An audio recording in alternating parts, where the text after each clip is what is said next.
Salut à tous, c'est Dylan du Relais Geek. Alors aujourd'hui, on se retrouve pour une nouvelle présentation de machine. Il s'agit d'un iMac, un iMac Core de Duo blanc. Alors vous allez vous dire que je vous ai déjà présenté cette machine. C'est en partie vrai et faux. En fait, il s'agit d'un iMac Core de Duo en 17 pouces, donc un modèle que je n'avais pas, qui va être assez similaire au modèle que je vous ai présenté, mais avec quand même quelques petites différences, notamment surtout au niveau de la taille. Donc l'iMac 17 pouces a existé en Core de Duo donc blanc, en Core Duo me semble-t-il, et également en iMac G5.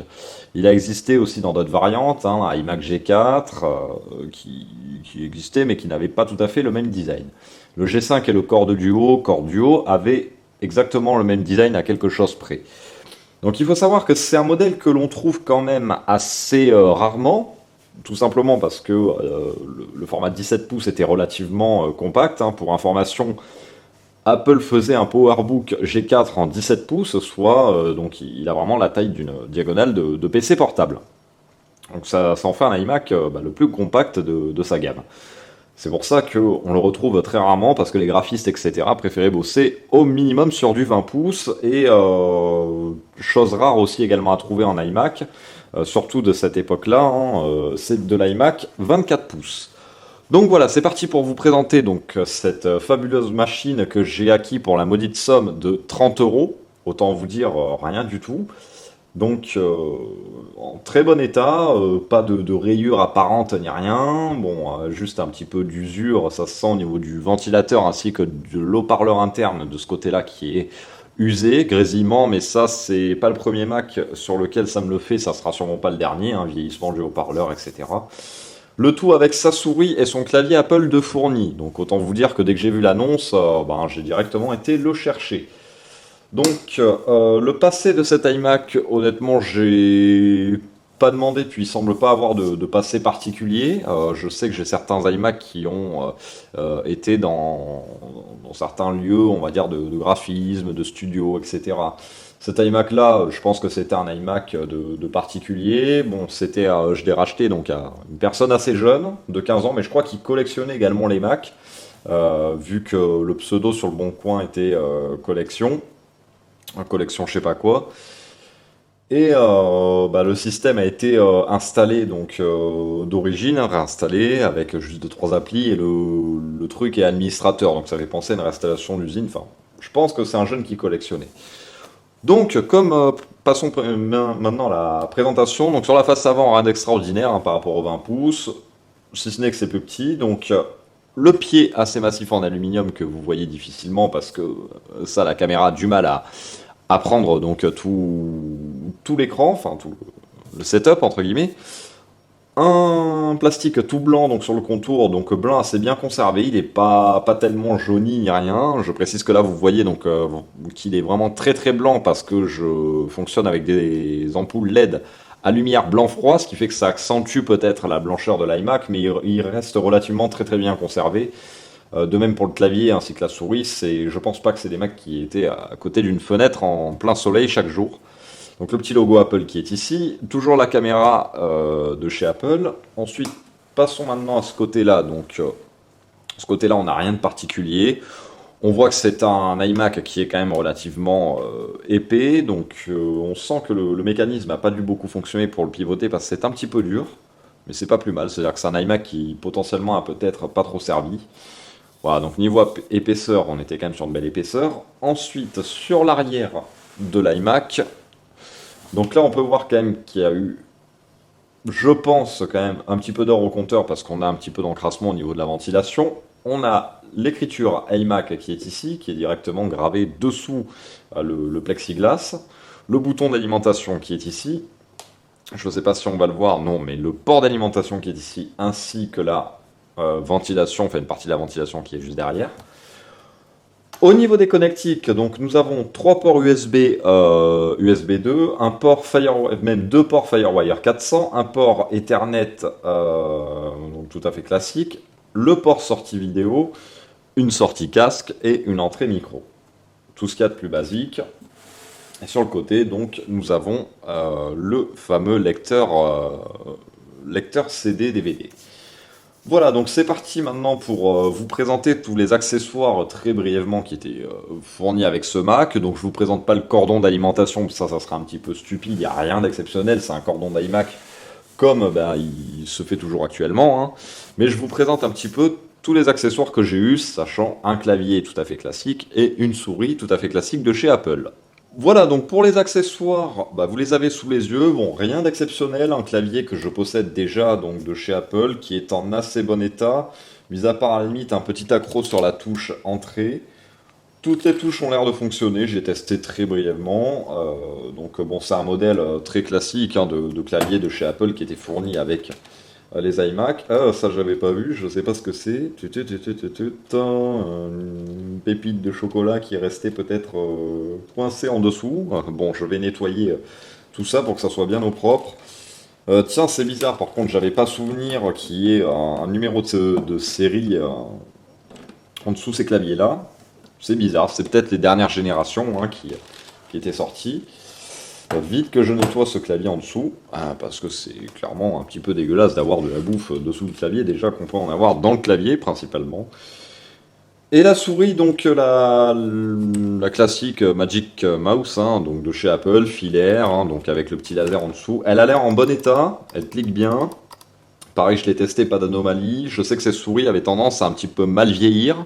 J'en ai 2-3 là où je suis obligé de leur foutre du scotch ici et ici parce que malheureusement elles se séparent. La jointure ne tient pas en fait, hein, tout simplement ici. Donc elles ont tendance à se séparer. Mais sinon elle a l'air en bon état de conservation celle-là. Donc c'est parti maintenant pour démarrer ce Mac. Donc voilà, c'est parti avec bien entendu le focus qui fait à chaque fois de la grosse merde quand je filme un écran noir. Donc voilà, je vous filme l'écran, donc c'est parti pour le démarrer. Donc vous allez entendre le son affreux, je l'espère, que fait malheureusement cet iMac au niveau de l'haut-parleur droit. C'est parti, je l'allume.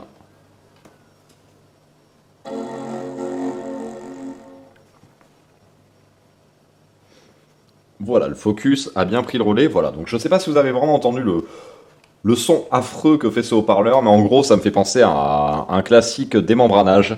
C'est-à-dire que la membrane a sauté suite à une écoute trop forte ou alors de l'infra qui est passé dans le haut-parleur ou tout simplement une utilisation un petit peu bourrine de l'haut-parleur. Voilà. Donc ce Mac est sous macOS Snow Leopard, donc la 10.6.8.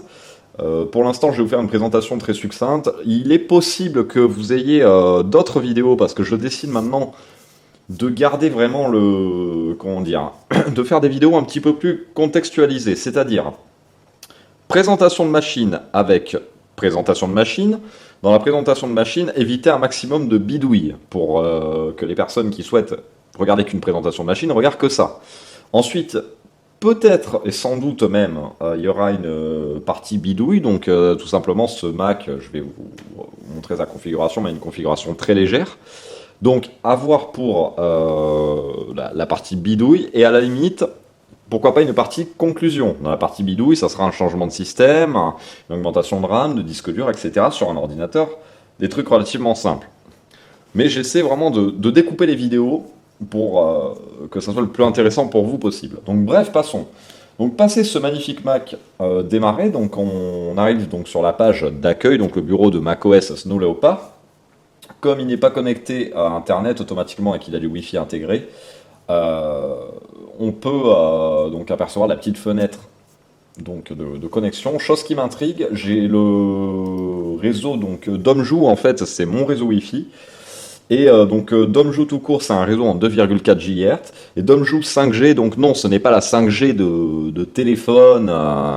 Voilà, hein, je suis pas dans le futur à avoir des antennes relais 5G chez moi. C'est juste le Wi-Fi AC, donc le Wi-Fi 5 GHz, d'où le Domjou 5G en fait. Mais ce qui m'étonne, c'est que ce Mac, me semble-t-il, n'est pas censé avoir de carte en Wi-Fi AC d'intégrer, et il arrive à... pourtant, si, il a une carte Wi-Fi, il a une carte Wi-Fi AC. C'est très étonnant, Donc visiblement, il est connecté au Wi-Fi AC. Alors, faisons un tour maintenant des applications donc qu'il y a.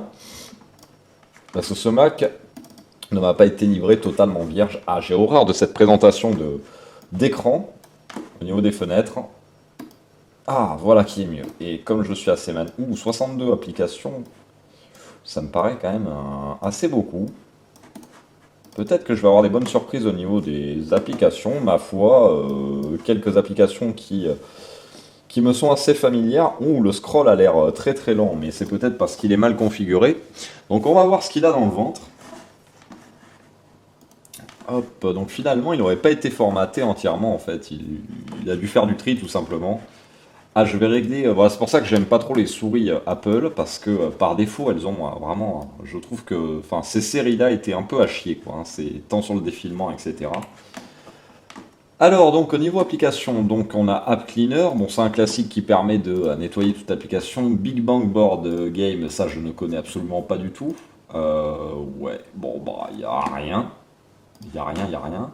Clean My Mac, ça je connais, donc c'est bof bof, je l'aime pas particulièrement. Je pars du principe que la meilleure suite pour nettoyer votre Mac, prenez-en de la note, c'est Onyx, hein, donc un logiciel qui existe depuis très très très très belle lurette sur Mac, hein, donc depuis macOS, je crois le premier du nom, macOS X, hein, je parle, hein, donc le 10.0, et qui a toujours su faire ses preuves. Alors attention à manipuler avec précaution cet outil.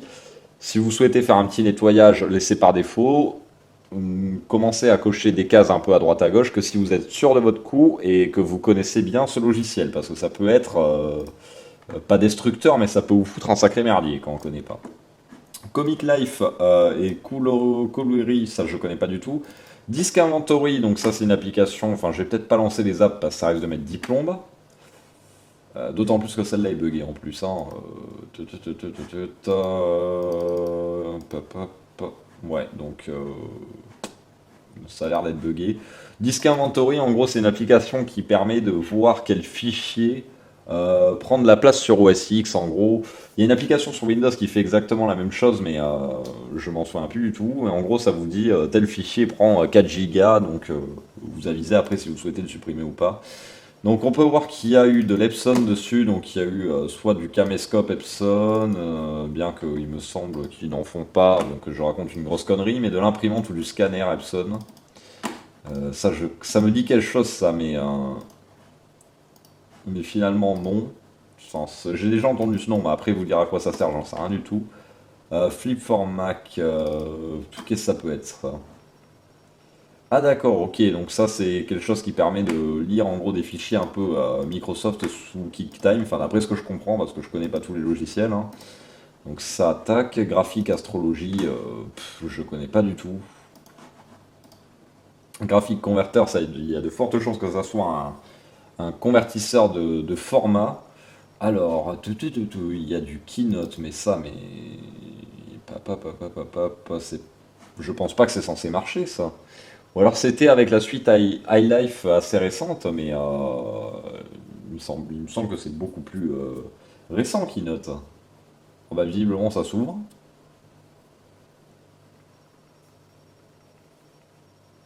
Ah ouais, donc visiblement, ouais, bah ouais, ok.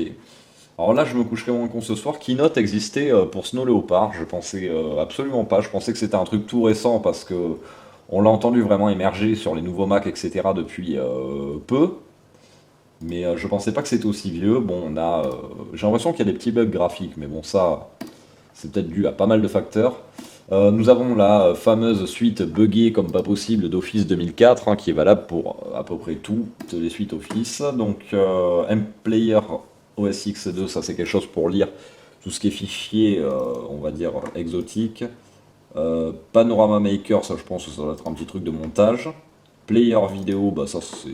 Ouais, ok, Windows Media Player. J'ai l'impression que la personne qui l'a installé venait vraiment de... C'est là où on voit effectivement une personne qui vient de Windows en fait, parce que le principe du Mac, c'est que c'est entre guillemets de sortir un peu de l'environnement Windows du coup, Microsoft. Et là, on voit qu'il y a donc des trucs de trucs pour convertir les formats, vous avez du Office, vous avez du Windows Media, enfin vous avez plein de trucs qui font que ça se voit que c'est une personne qui venait vraiment tout droit de PC quoi. Parce que quand on est sur Mac, on évite justement de passer sur ces applications. Enfin, moi, je sais que j'évite et je connais pas mal de Mac users, hein. Déjà, dans mon travail, je bosse avec deux Mac users tout au long de la journée, hein, de personnes qui ont des Mac à côté de moi, et je sais que eux, la suite Office, plus ils peuvent éviter, mieux c'est, quoi. Donc, setup logiciel, bon là, ça a été vidé, je ne sais pas ce que c'est. Setup atelier photo Fnac, ça veut dire installation atelier photo Fnac. Ah, peut-être qu'il aurait appartenu à un groupe Fnac, ce truc? Ouais, bonne question. On va voir ce qu'il y a dans ce truc là, ce fichier texte, mais je pense pas trouver grande information. Ah, quoique. Ah là là, ce doc, ça j'ai horreur de ça aussi. Toute utilisation du logiciel Atelier Photo Fnac est assujettie à ce contrat déposé par Seaway Color. Donc Seaway, c'est tout ce qui est bande de photographie, etc. dans les magasins. On en a une, d'ailleurs, qui est une vraie usine à gaz. Ah ouais, peut-être qu'il a passé sa vie dans un truc Fnac. Je dis peut-être des conneries, hein, peut-être que c'est un logiciel qui était fourni, qui faisait partie du groupe Fnac. Un logiciel de photoréflexe, ouais, ça, c'est les mêmes trucs, donc là ça va être. Ouais, je sais pas honnêtement. Bon, alors Toast Titanium, bon, ça c'était un logiciel de gravure, mais mon dieu, la 7, ah bah oui, la 7 ne fonctionne pas, elle fonctionnait sur des versions plus anciennes de Mac. Et tout Twain, fil, machin, etc. Bon, je sais pas comment ça se dit. Ça, c'est comme les AirPods au passage, hein, la vidéo sur l'iPhone XR. Merci les gens, je suis pas con, je sais très bien que c'est pas des AirPods. Petite parenthèse, je sais que c'est des EarPods, mais la prononciation EarPod, là, automatiquement, elle est vachement accentuée pour vous donner l'exemple.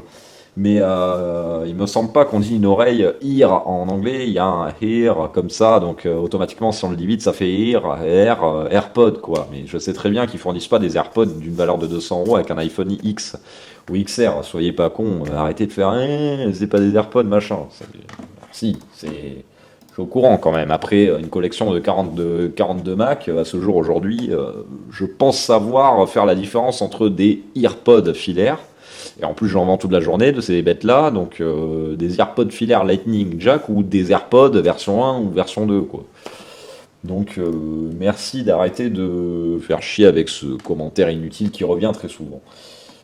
Donc on a VLC, donc VLC qui doit être une très ancienne version. Donc voilà, c'est à peu près tout ce qu'on a. On a fait le tour des applications. Désolé si c'était un petit peu lent, mais ça vous replonge comme ça un peu dans les logiciels du passé qu'il y avait. Hop, il a pas aimé. J'ai fait pomme Q au lieu de pomme W, donc il a fait son affreux son du coup avec son haut-parleur flingué.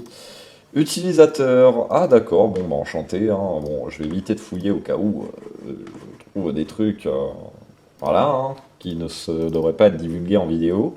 D'accord, donc l'utilisateur. Alors là, je comprends pas le bug parce que le truc d'utilisateur s'appelle Nicolas, mais la session s'appelle administrateur. Il y a eu un couac là, visiblement. Il y a eu un couac. Bon, qui doit pas être bien méchant. Donc, tac, tac, tac, tac, tac, ça c'est ok. Maintenant, voyons voir ce qu'il a dans le ventre. Alors, au passage, je trouve que.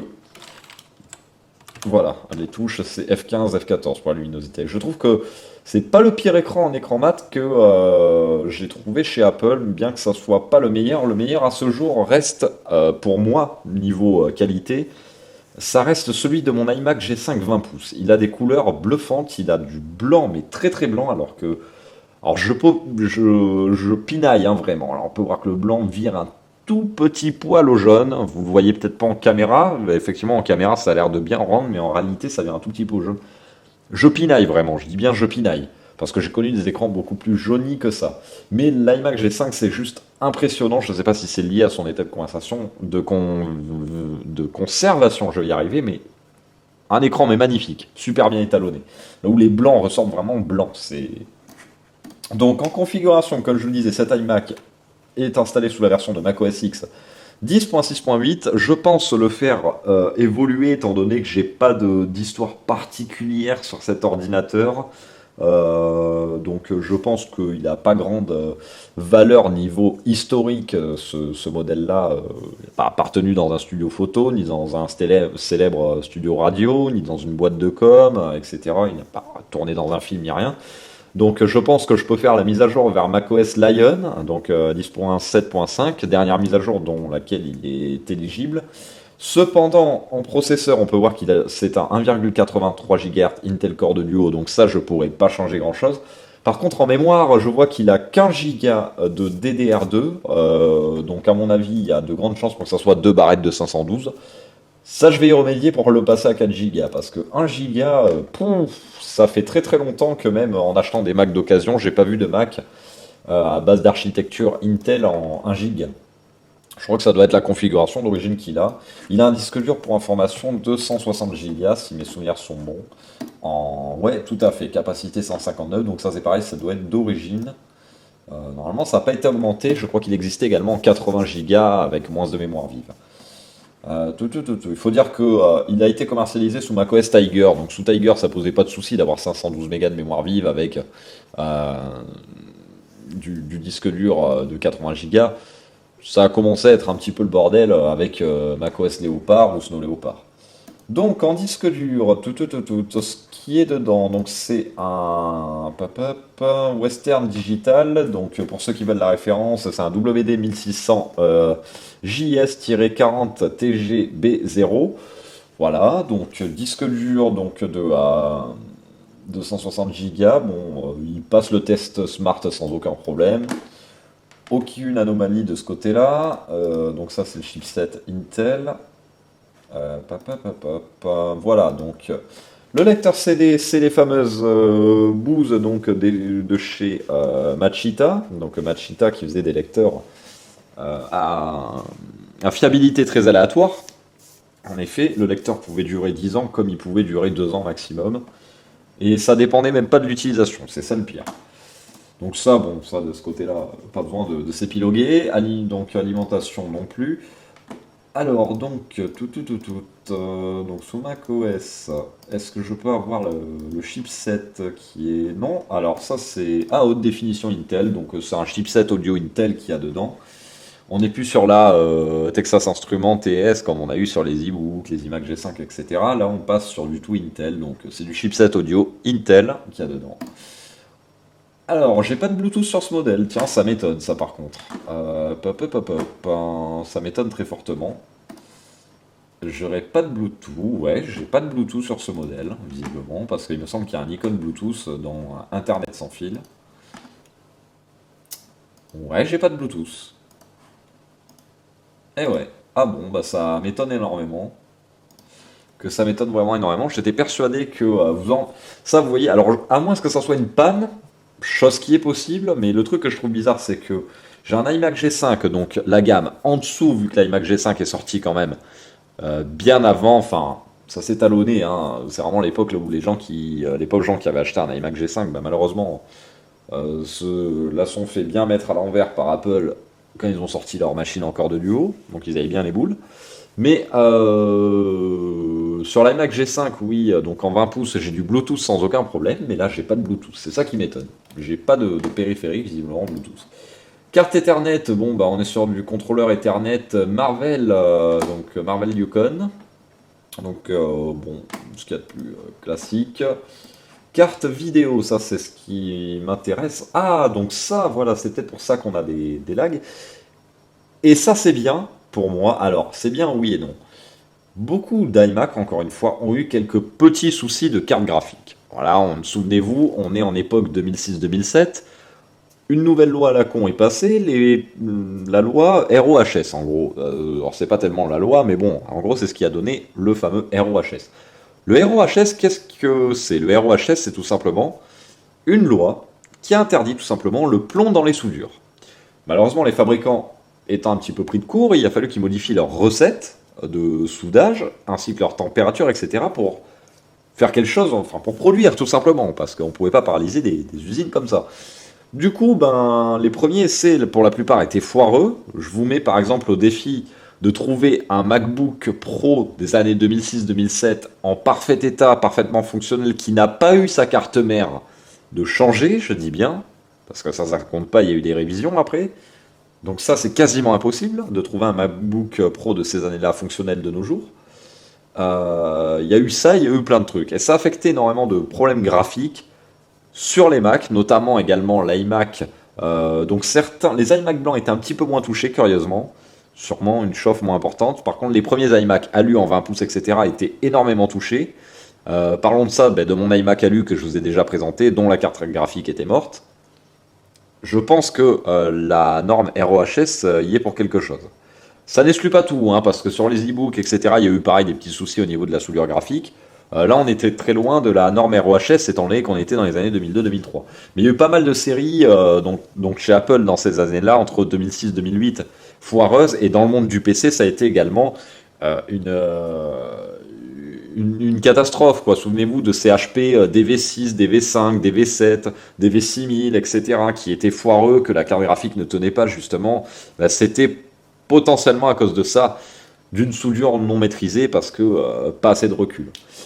L'avantage de ce modèle, pour en venir, hein, pour fermer la parenthèse, c'est qu'on n'a pas de carte graphique, on a un chipset graphique partagé avec le processeur, donc un Intel GMA 950, processeur graphique, on va dire vraiment entrée de gamme, avec 64 mégas de mémoire système partagé, donc à 1 giga déjà sur deux barrettes de 512, on amputait 64 mégas. C'est pour vous dire que au final, c'était des petites configs quand même qu'ils avaient. Donc voilà, c'est au moins ça, ça permettait qu'il n'y ait pas de problème graphique, on va dire. Alors attention, parce que certains iMac 17 pouces, quand c'est pas la carte graphique qui merde, c'est autre chose. On avait certains cas d'écran foireux avec des lignes de pixels foireuses, hein, sur les écrans 17 pouces et même sur du 20 pouces. Bref, ça c'est pour fermer la parenthèse. Donc après diagnostic, on n'aura pas grand chose. Firewire, comme je le disais, c'est du Firewire 400. Gravure de disque, ben du coup on va être donc sur. Alors là je suis en train de bugger également. Donc gravure de disque, donc on est sur le Machita CDRW. Par contre, je vois que c'est encore. Alors, c'est, excusez-moi d'être grossier, mais c'est putain de lecteur. Là où on ne peut pas graver avec, visiblement. Parce que lecture de DVD, oui. Gravure de DVD, je n'ai pas l'information. Donc je pars du principe que si je n'ai pas l'information, ça veut dire que tout simplement il ne la fait pas. CD gravable, là j'ai le support, donc le CD gravable, j'ai l'information. Stratégie d'écriture, etc. Machin. Donc ça doit être encore un de ces modèles qui ont un lecteur DVD, lecteur graveur CD, mais qui n'ont pas de graveur DVD. C'est du n'importe quoi. Et donc au niveau de la mémoire, hop, j'ai dit mémoire, merci. Donc on est sur, effectivement, deux barrettes donc de 512 mégas à une fréquence de 667 ou 666 MHz. Ce qui est très peu, donc on peut faire facilement du 2 fois 2 gigas, ce qui déjà sera beaucoup plus fluide. Et après en USB, voilà, donc là on est sur de l'USB 2, voilà. Hop, donc je quitte tout ça. Que vous présentez de plus pas grand chose, hein. Après, on va voir maintenant dans Monitor System, et après, je conclurai cette vidéo. Donc dans Monitor System, je regarde s'il n'y a pas d'autre chose en même temps. Non, bon, j'ai rien d'autre d'intéressant. Combien actuellement, en étant stock, l'ordinateur prend en mémoire? Et vous voyez, sur 1 giga d'installé déjà sous Snow Leopard, pardon pour la caméra, excusez-moi, sur Snow Leopard, il me reste plus que 334,1 mégas, ça bouge, 333, 334, de disponible. C'est-à-dire que si j'ouvre en gros Google Chrome, ça y est, ça sature. Donc c'est vraiment très très peu. Activité disque, bon, pour l'instant ça soit pas vu que j'ai pas de soucis. Et là j'ai 58 Go d'occupé.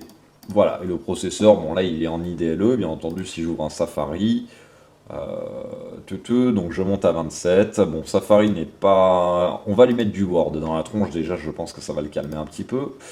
Donc on monte à 37%. Vous voyez la lenteur, hein. Déjà on n'a pas de SSD, on est sur un vieux disque dur à plateau. Allez, c'est pour ça que j'adorais Word, hein. Ça met 15 plombes à s'ouvrir, 15 plombes à se fermer, et des fois quand ça se ferme, ça vous plante le Mac. C'est magnifique. Word sur PC tourne très bien, mais c'est sur Mac, pour moi, il y a toujours je pense, une part de Microsoft de foirer le logiciel sous Mac, hein. Hop, alors pourquoi il m'interpelle? Tiens, c'est une version française, donc on pourrait croire que c'est une version achetée, je pense, donc annulée, hop. Allez, hop, on quitte. Exploit au château, il a bien quitté, il va me faire mentir. Donc voilà, c'était pour vous présenter donc cette petite présentation de Mac. Bien entendu, je pense que je vais faire plusieurs petites bidouilles dessus. Donc si c'est le cas, je vous filmerai ça. Alors peut-être que ça n'arrivera pas de suite, peut-être que ça arrivera de suite. Comme ça, je classerai ce petit iMac en collection directe, hein, il sera tout prêt. Excusez-moi. Programme déjà pour moi que j'ai en vue. Passer la RAM en 4 Go, ça me paraît très important.